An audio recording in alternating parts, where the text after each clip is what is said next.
morning friends.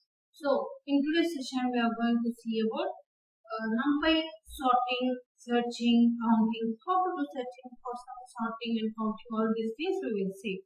So as we know that sorting means is arranging in the order. For example, if we are having the alphabets like B, A, D, E like that.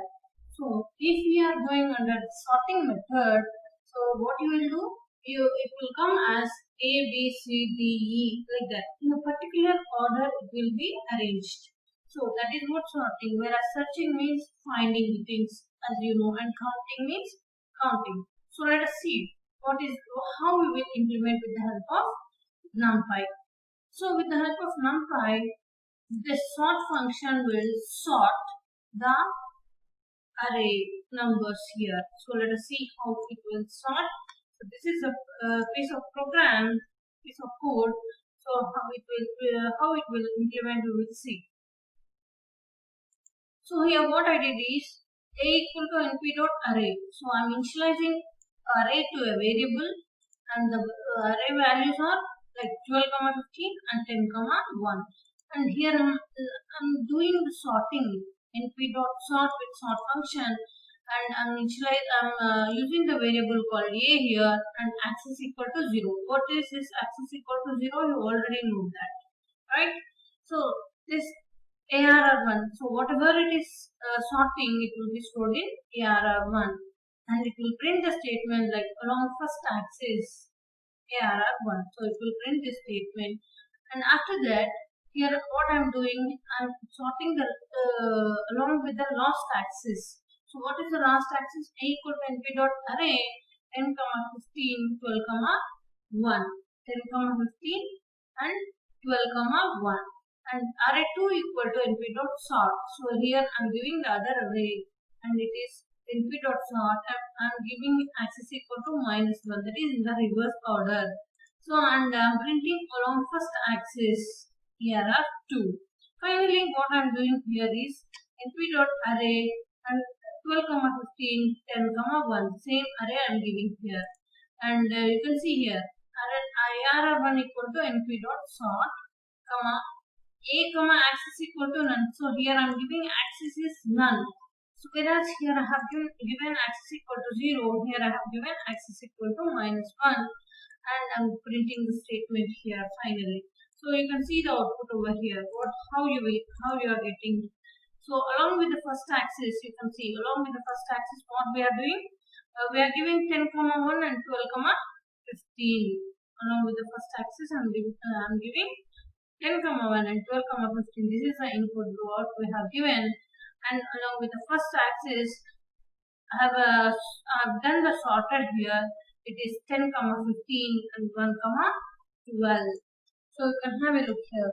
So here I have initialized 12, 15 and 10, 1, and I have sorted this a, axis equal to 0. So according to axis equal to 0, you will get 10, 1 and 12, 15. And along with the first axis, you are giving as ARR1. So whatever it is there, according to the sorted manner, it will be assigned here 10, 15 and 1, 12. After that, I am doing here along with the first axis, along with the non-axis, what I am printing here is non-axis is ARR1. So it will be 1, 10, 12, 15.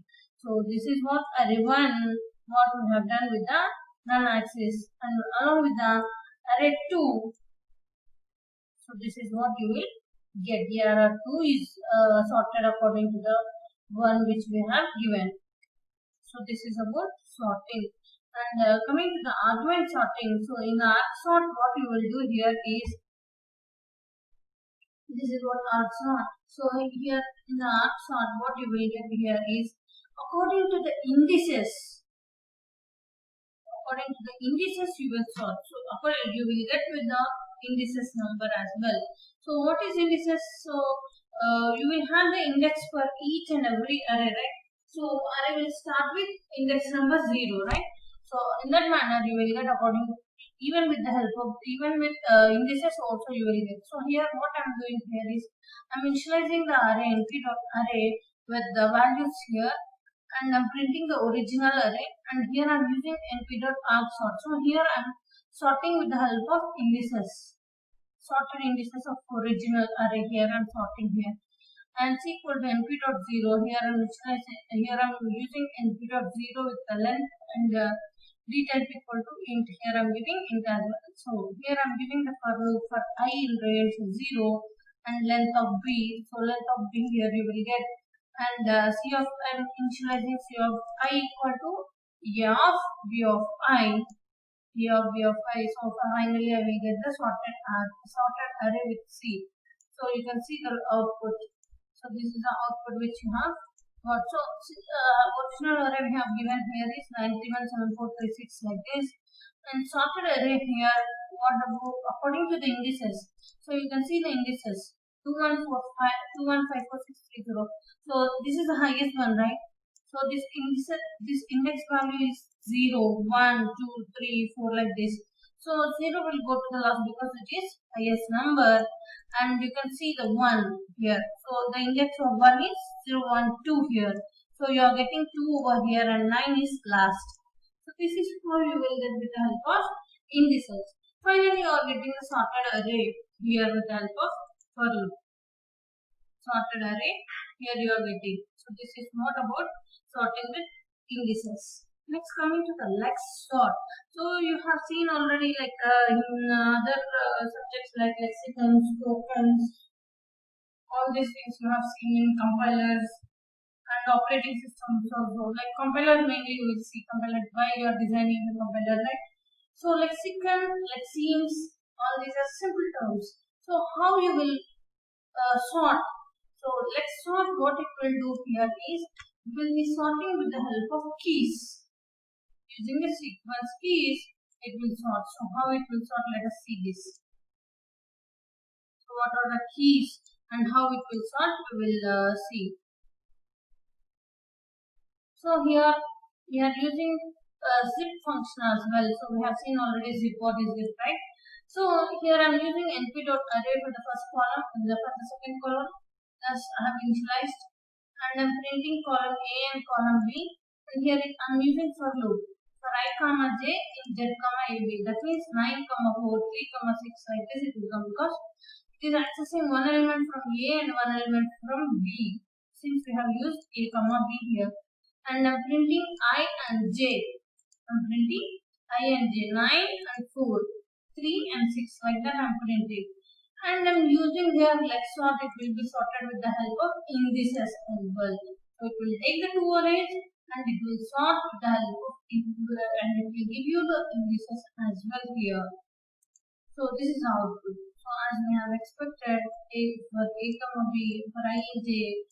So here you are getting column A and column B values 9, 4, 3, 6, 1, 9 like this. And sorted indices you are getting as 2, 3, 1, 5, 4, 6, 0. This is what the sorted indices. So you can see the indices here. So this is a 2 value and this is a 0 value like that. So this is about lexsort. This is about the lexsort, and remaining functions according to your requirement you have used, like numpy.nd.array.sort. So numpy.msort, sort complex partition, partition, all these things you can use for sorting. Whereas for searching, so this is what for searching, numpy.argmax. So what it will return is, it will return the maximum element of an array. So in the given array, what is the maximum element according to the row and according to the column? It will return the maximum element as we are using argmax. So let's see the code of this. So what I have initialized here is coding.range of 12. So as I have given a range of 12, so you can expect the values from 0 to 11. And I'm here using reshape 3 comma 4. So it will be 3 rows and 4 columns. Here I'm printing input array is array. That means this array you will print here. And for the next line, here I'm printing the maximum element, as I'm using the max function here, argmax of array. So from this, it will print the maximum element, and then indices of maximum element, like coding from argmax of 0. So here you will get according to the row and column. So you can see the output now. So this is our output. So the array which we have given is with the help of arrange function of arrange of 12, you got it at 0 to 11, and the maximum element from here is 11, and whereas the indices of maximum element in here you are getting the indices of the maximum element according to the row. So here you will get as 2 2 2 2 because we are having this is the maximum number because 0 1 2 0 1 2 0 1 2 like this. According to the column wise, according to the row wise, you will get the indices 0 1 2 and so here you can observe here this is the 0 element, this is the first element, and this is the second element. So all these are highest. So you are getting here 2 2 2 2. And coming to the next one. So you are here you are getting 3 and 3 and 3 like this. So you can see here this is the 0th element, first element, second element, and third element. So this is how you are getting 3 3 3. 0 1 2 and 0 1 2 3 like this. So this is how you are getting you are working with argmax. Coming to the argmax, NaN is nothing but not a number. So you will see the maximum element of the array in particular axis. It is ignoring that number and it is checking the what is the maximum element from your array. So it is checking the NaN number. NaN it will check the NaN also. So let us see here. So here I am putting. Let me do this. So here what I am doing here is I am using r.nan. So here r coding equal to array equal to coding dot nan. Here I am using and I am passing the values as 4 2 3 1 and I am printing the input array whatever I am giving here it will print here. And I am passing the values as nan, 4, 1, 3 and I am printing the maximum element of this array and I am printing this input array 2 and I am printing the next according to the indices of axis 1 I am printing this. So I got the error here. Let me check the indentation. After running this I got the output as C here. So input array 1. So what is input array 1? See here you can observe here input array 1 we are passing here as nan, 4, 2, 3, 1. So this is what you are passing. And indices of max in array. What is the indices of the max in array? It is 1. And the next input array here we are passing here is nan, 4, 1, 3. Nan, 4, 1, 3. And the maximum indices here is again 1. And indices at axis of array 2 is array of 1, 1 which is of type int 32. So this is what you will get with the help of nan. So it will not check the value, it will escape the values of nan. It is not a number, then it will skip that value. So next thing is argmin. So it is the opposite of argmax. So in the argmax it will check the maximum value, whereas in the argmin it will check the minimum value. So here what is the minimum value we will check.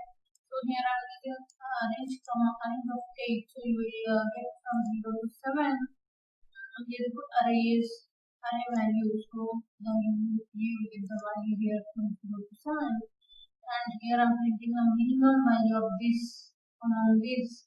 What is the minimum value? Minimum index value. What is the minimum index value? Or you will get. So you can have it in the output. So you are getting from 0 to 7 as I am using a range of 8. The minimum index is 0 because 0 is the minimum number. And the index of this number is 0. So you will get like that. Coming to the next one, next functions like you can also use nanargmin, argware, non-zero, flat non-zero, where, search sorted, extract, all these things you can use. So this is all about searching. Then as counting, as the name itself indicates that you will count. So what it will count? It will count the number of non-zero values. So it will count the number of non-zero values in the particular array which you are passing. So let me see here. So here I am using the here AP equal to a equal to np.count underscore non-zero reading. So non-zero values counting here. And so here I'm counting non-zero values as I have given here 3, 4, 5, 5 non-zero values 1, 2, 3, 4, 5. And here also I'm counting 5 non-zero values. You can see here 1, 2, 3, 4, 5 like that. So how many non-zero values are there? It will count and it will give you here for A and here for B. So here I can observe that 1, 2, 3, 4, 5 non-zero values, and for the second value also here I can observe that 2, 3, 4, 5 non-zero values. So I will get number of non-zero values as 5 and 5 right here. This is all. Number of non-zero values is 5, number of non-zero values is 5. Like this you can work with counting, searching as well as sorting. That's all for this video. I hope you enjoyed this video. Please like, share and subscribe. Thank you.